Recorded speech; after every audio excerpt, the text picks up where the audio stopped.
રાજકોટ અગ્નિકાંડ અંગે તંત્રને સીએમની ટકોર। કામ કરીએ છીએ છતાંય ક્યાંક ભૂલ થાય છે। માણસના જીવ માટે આપણી પ્રાથમિકતા હોવી જોઈએ। જીવ બચાવવા અંગે કોઈ પક્ષે સમાધાન ન થવું જોઈએ।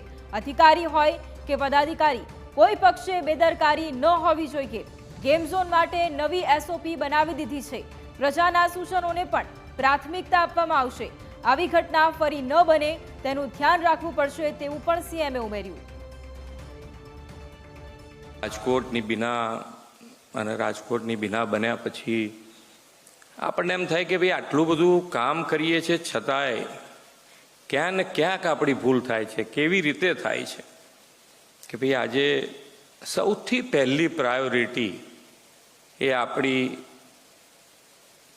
માણસના જીવ માટેની હોવી જોઈએ।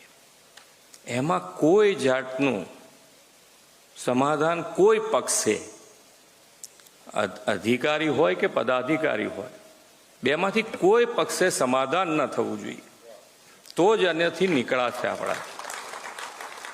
અમે ગેમ ઝોન માટેની એસઓપી મેં કીધું બનાવી તો દીધી છે એમણે, અને પબ્લિક ડોમિનમાં પણ મૂકી છે કે આપણે પબ્લિકમાંથી પણ પૂછી લઈએ કે ભાઈ એમને પણ કંઈક હજુ આની અંદર ઉમેરવા જેવું લાગતું હોય તો આપણે ઉમેરી, જેથી કરીને આવી કોઈ ઘટના ફરી ન બને એના માટે આપણે સૌએ ધ્યાન રાખવું।